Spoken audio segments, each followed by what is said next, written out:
I never say anything because, Dad called me the night before and said, "You ready? You ready for this? You ready?" All right, sending up my timbers, and he gave a water. Sending up my timbers. Let's see. There's a dream that I dreamed of my heavenly home, and I know I'm going there one day. Oh yes, maybe morning, night or noon. I don't know just how soon. That's why I'm sending up my timber every day. Oh, I'm sending up my timber on up to glory. Yes, I am. I'm sending somewhere in glory that the Lord prepared for me. Maybe morning, night or noon. I don't know just how soon. That's why I'm sending up my timber every day. Good afternoon. My name is Brian Crane. I'm with the Montgomery County Plant Department, and this is a supplemental recording for the final Black History Month event. And we know that not everyone is able to attend that event, and so we wanted to have a short interview with members of the Sugarland Ethno-History Project. And so with me are Gwen Reese, Suzanne Johnson, and Jeff Seipeck, all from the Sugarland Ethno-History Project. And if each of you could just take a moment to quickly introduce yourselves, and then we'll dive into a couple of questions. So Gwen, can you introduce yourself? Yes, I'm Gwen Reese, president of the Sugarland Ethno-History Project. I was born and raised in the Sugarland, so basically that's it. Suzanne? Okay, hi, my name is Suzanne Johnson. My maternal ancestry is centered in Sugarland. I'm the vice president of the Sugarland Ethno-History Project, but I presently live in Prince George's County. Great, thank you. And Jeff, thank you. Sure. My name is Jeff Seipeck. I came on board a couple of years ago when Gwen and Suzanne were looking to take their incredible collection and pull it together into book form. I am not a descendant of Sugarland, but they've been, Suzanne's nodding, so yes, you are. Well, but they've been, everybody there has been really kind and welcoming, and we've just had a blast in the last couple of years putting this book together and telling this story. And I live in the Poolsville area, so not too far from Sugarland. Great. And so that all our viewers know, and I think this, there we go, that's not too blurred out. So I Have Started for Canaan is a brand new book published by the Sugarland Ethno-History Project. And it's a rich story about Sugarland, the community, its history, its families, lots of photographs and community stories that are really, really terrific. And we thought that it made the project made a natural connection with the Black History Month theme this year, since the theme is the Black family, representation, identity, and diversity. And I wanted to ask, to throw this out to everybody here on the call, to share a little bit about just how central families and family histories were to Sugarland and to the story in the book I Have Started for Canaan. So anyone can jump in. Go ahead, Gwen. Hit it. Let me think about it. Keep going. Okay. like I said, my maternal ancestry is from Sugar Land. My grandfather's property is still right down from the church. No one has lived there for quite some time. But most of my memories of Sugar Land were of the church and staying at his house. Lots of activities, from watching him as they slaughtered the hogs to going behind him through the garden to the chickens in the yard, all those kinds of things, because it was different from growing up here in Prince George's County. But we were out there lots of times. But it's mostly what I remember about him, the house, the way my grandmother cooked, being out there with all my cousins, that type of thing. So lots of family. Lots of family. Okay. And Gwen? Growing up in Sugar Land, there's so much that, it's hard to pick one or two things that are on, because I was born there. I was actually born in my great-grandfather's house. Right. Patrick Hebron, who was one of the founding members of the community. I guess one of my favorite stories was when I was born.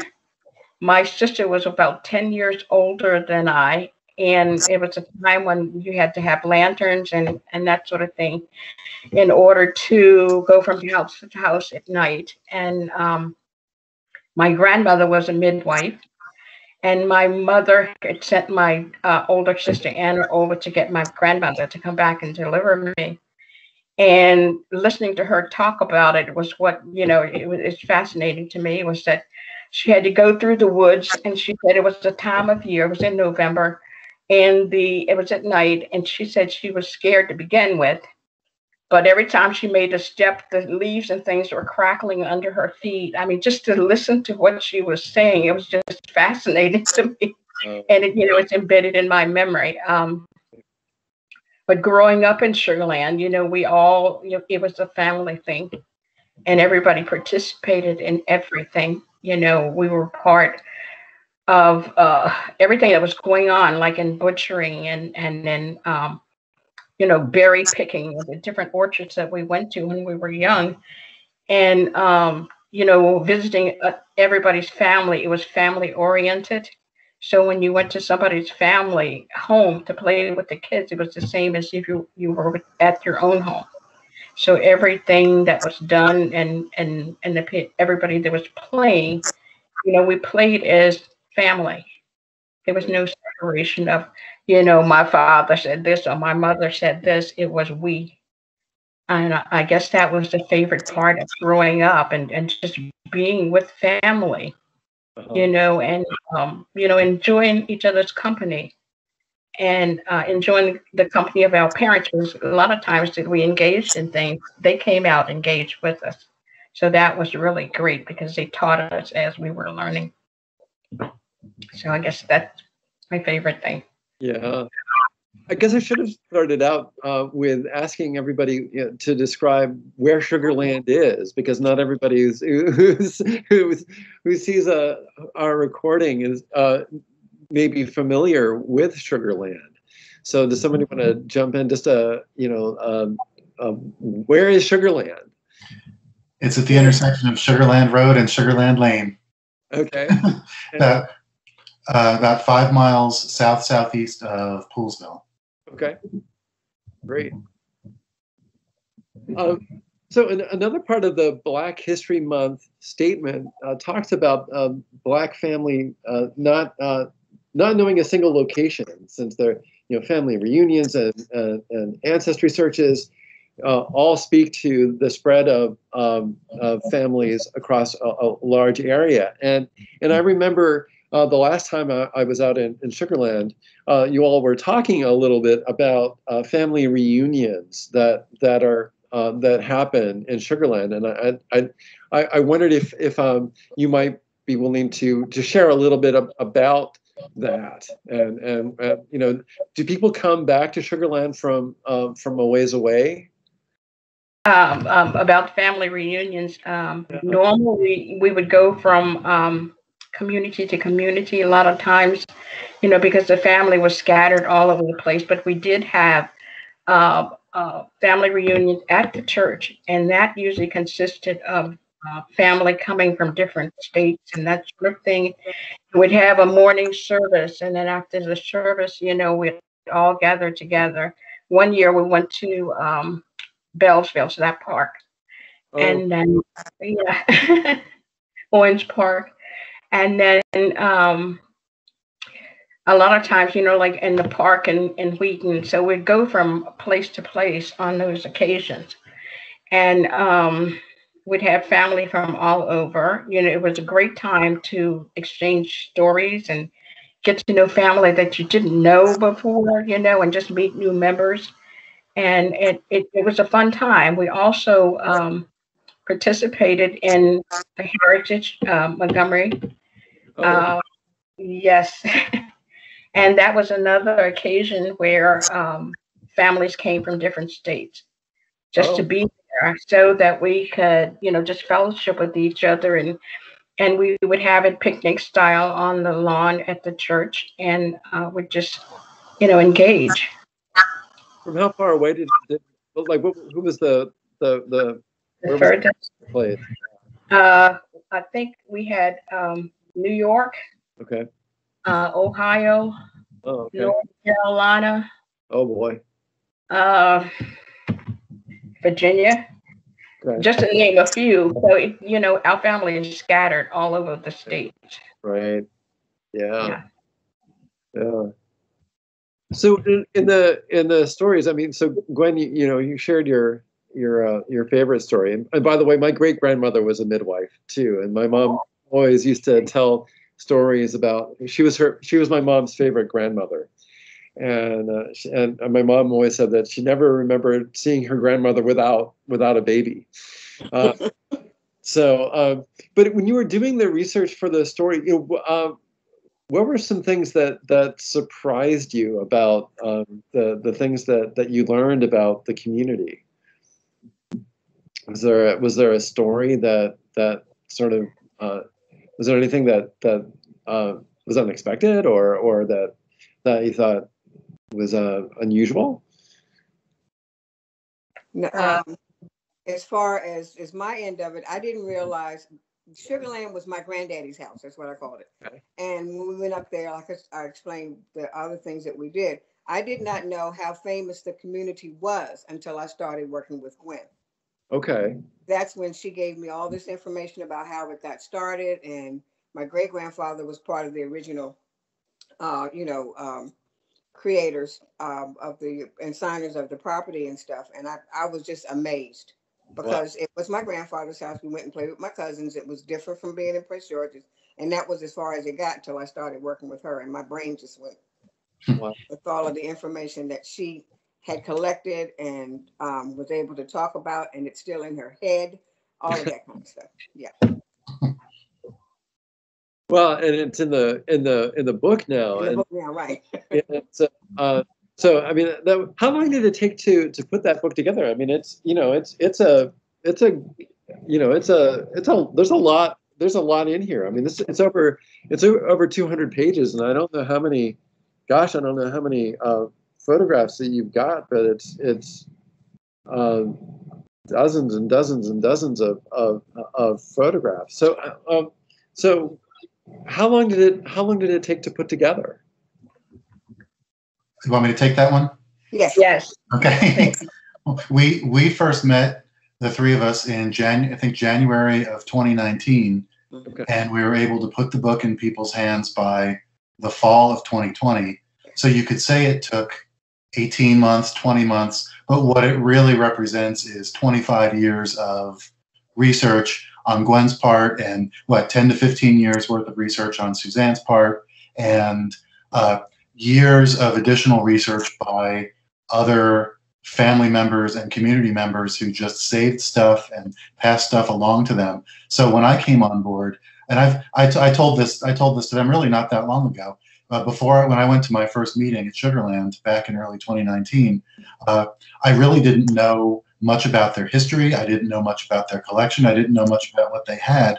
And as I was driving there, I thought, okay, they're going to have a few family trees and a few stories, and maybe we'll put together a little booklet, a little pamphlet, something like that. and I'm still overwhelmed by the size of their collection and the scope of the history, which, as you've seen if you've read the book, there are state, county, state, and national and international connections. They're connected to every war that the U.S. has played a role in, and national movements, and but I came in, and they had so much already to work with that the book production process was a little over a year and a half, but it's decades and decades of work on the part of the Sugar Land community. Mm-hmm. Yeah, and it's got. I was interested to see that there were these sort of recent connections to a national stage. So I understand that there are items from Sugar Land that are on display at the National Museum of African American History in the Smithsonian. Am I getting that right? Yes. The picture that's on the front of the book is Mm-hmm. one of the pictures that's in the Jones Sims house in the museum. And that one has kind of been our signature picture. Right. Because it really represents how the community worked with each other, because the children on that picture, I have to brag all the time, the children on that picture are my aunts and uncles. Oh, wow. My mother, who's 98, is on that in that picture. So like I said, that's really near and dear to my heart. But that picture, along with about 4 or 5 others, are from the Sugar Land collection, and they're in the Jones Sims house in the museum. Okay. Wow. Yeah. And this picture is what, from the 1930s? Probably late 20s, 30s. Yeah. Wow. Okay. And another thing I found. So I when I was reading the book, I was struck by the gospel singing group, the Royal Harmonizers, and I found that I understand that they gave a concert at the Library of Congress in 2015. Yeah, in 2015, as part of the American Folklife program, and so it's on the internet, and I, in the video that I'm hoping to make from our interview this afternoon, if I can, I may include a clip or a segment from the Library of Congress's recording. But I mean, the Library of Congress, I mean, how about that for a stage? So it's really a remarkable community. Another question I wanted to ask. So, many of us watching this video are planners. We work in the Montgomery County Planning Department. There may be also some folks from the Montgomery County Parks and other members of the commission staff. And what would you like us to know about Sugar Land, or what do you think the community or the ancestors from Sugar Land would like planners to understand about Sugar Land, and which we should appreciate about such a special place? Well, personally, I would say, to me, for them to, after being enslaved, to come and create a community from scratch. Right.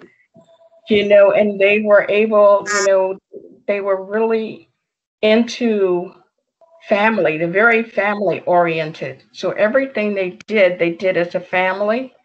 And a lot of times, some of the families lived within other families' homes until a house was built for the next family. So everything was done, that way. The people, the family that knew how to build taught the ones that didn't.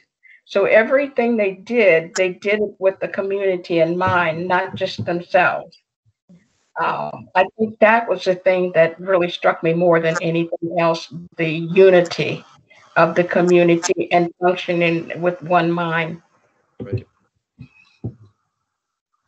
Yeah, and it seems like resilience and resourcefulness are really exemplified in a lot of what because those were really hard times for African American communities, especially after Reconstruction, and Jim Crow the Jim Crow South it was really a tough and sometimes violent time, and it really seems like the community held together for a long time, and even once still held on, as the county started to get quickly developed. I mean, there were a lot of African American communities across the county formed after the Civil War, and some of them kind of got swallowed up by development, closer to 270 or in the southern parts of the county, and Sugarland, Sugarland held on. And can you comment on how that was and what that means for everyone? Well, for me personally, it was growing up in Sugarland was an experience, and it's something that stays with you throughout your life because they taught you by example. Okay. And they, what I liked about it, a lot of times, we'd have to go out and do wood chips and everything and bring stuff in they would go out there with you and say, this is how big to get this, and they would show us, how to do all those things. They would stay with you, Mm-hmm. and they walk it back with you until you felt comfortable in doing it on your own. So it was almost like they taught by example. Mm-hmm. And it was the same way with the spiritual experiences. Mm-hmm. And the whole community functioned as one unit. It was almost like we were sheltered from the outside world, like we lived in our own little world. Okay. And it was like a society within a society. And a lot of the things that they were aware of that were going on, they made sure that we were not involved in it. They protected us. And so now, going back, it's very, having to try to open the windows that they kept closed so that we can understand it. And I think, their very silence, speaks volumes. And, I don't know what else to say. To me, they lived on love, and I think it's our love for them and the love they had for us is what held that community together and which still holds us connected to it. Well, I know I'm very grateful that your ancestors did that, and that you all have been able to share that with us here in our interview, and share also all these great stories in your community's wonderful book. I mean, it's a great inspiration for all of us who live and work here in the county.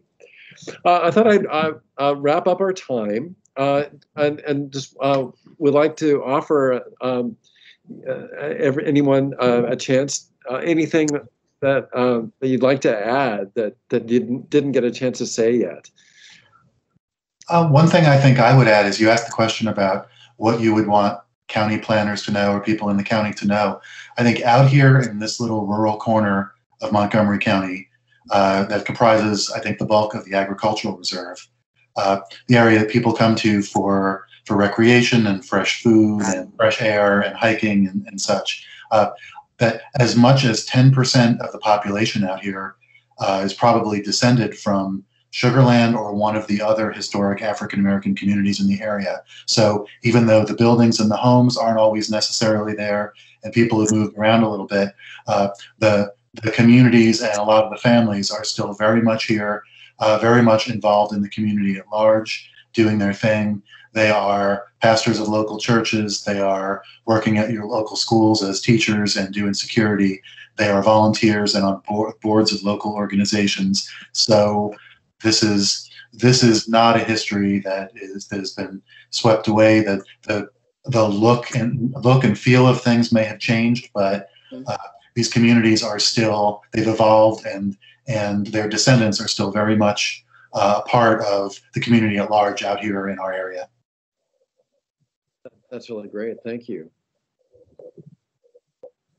Gwen or Suzanne, any last thoughts? I guess as far as I'm concerned, it just gives it makes you proud. It Yeah. makes you strong because they were strong enough to build a community, like Gwen said, from scratch, to keep it that long, to take care of the people that live there and work there.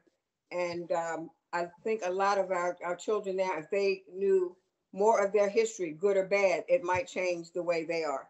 Because by researching, I found why I'm a teacher, why I'm, thank you God, such a good cook, lots of things. Because some of that is not, is also in your DNA. It's learned, but I think it's one of those things. But I'm just proud of how strong of people they were. Great. And I think that I would say that, you know, I have a great admiration for them. The way that they were able to build and instill in us, you know, and it helped give us self-esteem, you know, and things, you know, things that we really need to function in this world today, stemmed from them, because it had not been for the teachings and that we received from them, we would be who we are today. For that, I am so thankful and feel blessed. Well, thank you all very much. I'm Suzanne Johnson and Jeff Seipeck, and I'll From the I'll start our Library of recording Congress now. in Thanks again Washington, so much. D.C. Okay, thank you. Thank you.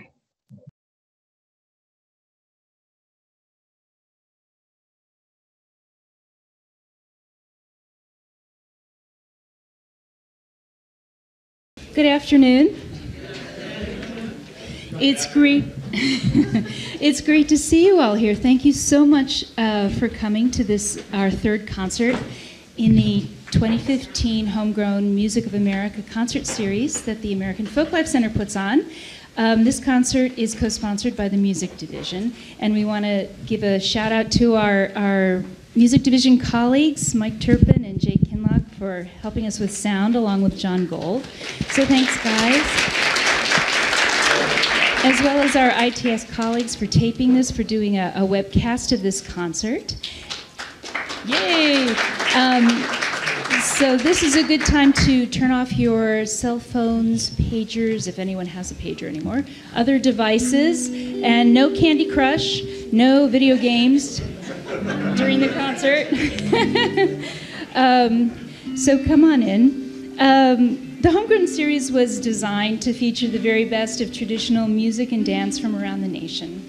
We work with many talented and dedicated state folk arts coordinators across the country who help us select the most exciting performers from within their communities. And today's concert has a group from our own community, from Maryland, the Royal Harmonizers. So about the Royal Harmonizers, I just want to let you know that they've been singing for 59 years. And although the faces have changed over the years, the current members say that the Spirit of the Lord still works in and through the group. So please welcome Lionel Owens, Tony Layton, Terry Ridgely, and William Ridgely, who is the last original member of the group.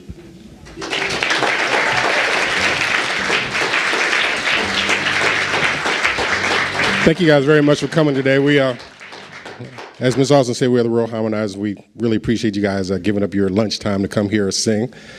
Like you said, my father on the end is one of the original members that actually started the group. Been singing for 59 years, and it's an honor for me to be here with him, an honor for us to be here singing with him, and we're so happy you guys are here. So we're going to start off with our concert today with what they call our theme song, which is Beams of Heaven. Beams of heaven, as I go through this wilderness below, guide my feet in peaceful way. Turn my midnight into day.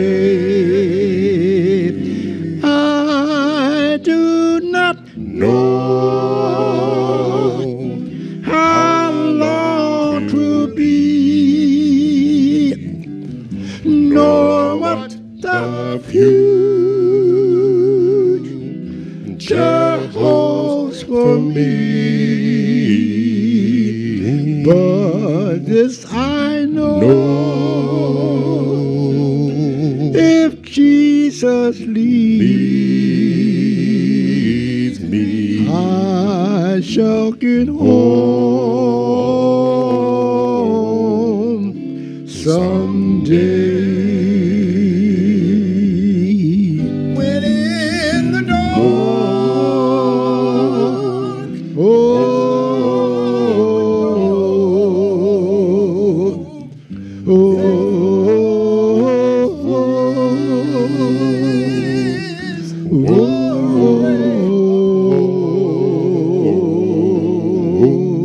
and soon from all life's griefs and dangers, I shall be free someday. I do not know how long 'twill be, nor what the future holds for me, but this I know, if Jesus leads me, I shall get home someday.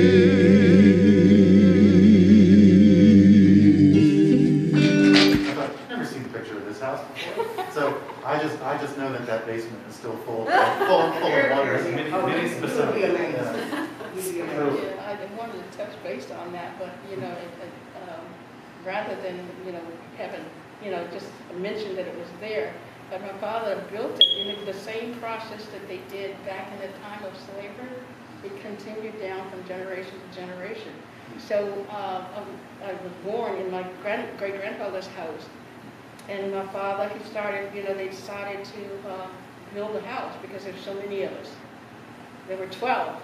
My father said he had his own baseball team. He was really into sports, and he taught us everything, pitching horseshoes, playing ball, you name it.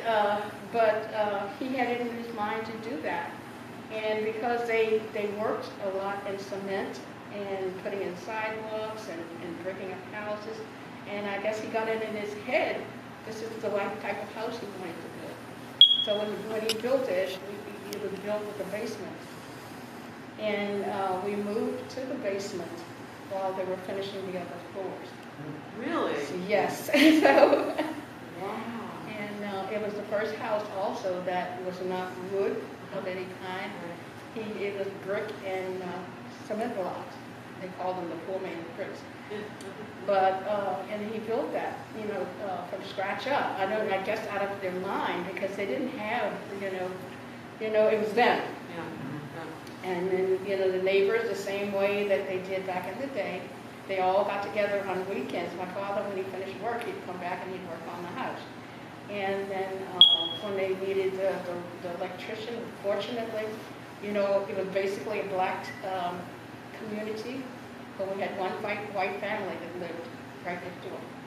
And he was, one of the men was an electrician for the county. So they pitched in. They were just like us, as long as we were in the community. I'll put it that way. Because basically anyway, and people still do it. And you go out, you gravitate to your home, and that still happens today. So basically, they were, they played ball, they did everything, and they were as much part of the community as we were. And we all, when they were older than me, my brothers and all, they all played ball and they played together every day. So, and when they needed help, we were there. When we needed help and they could help, we were there. And that's just the way everything worked, down through the years. And they, I don't know how else to explain, and I think that most people want to know, well, how did they live? Did you have this? Did you have that? What did you use for playing with? And how did you play? All the same things that other communities did.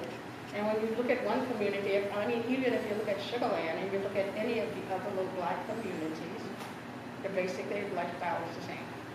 And they're also buried in their cemetery. Well, right. I mean, this is their home. Okay, So is there still active, is this still the primary, are people coming back still Are they buried here now? here now?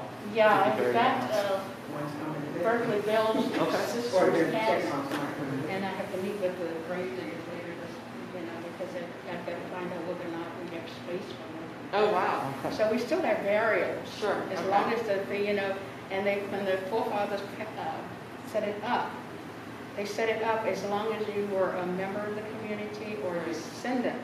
Right, You okay. had the right to be buried here. Okay. So we can't turn people away. Right, so I know we set up in your church trust.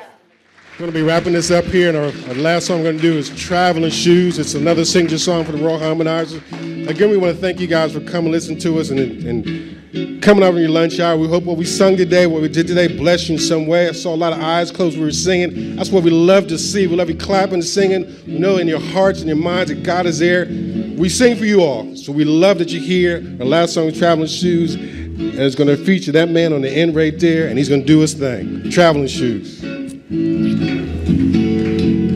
Oh, hello, death, come knocking at my mother's door. And I heard him say, Come on, mother, ain't you ready to go?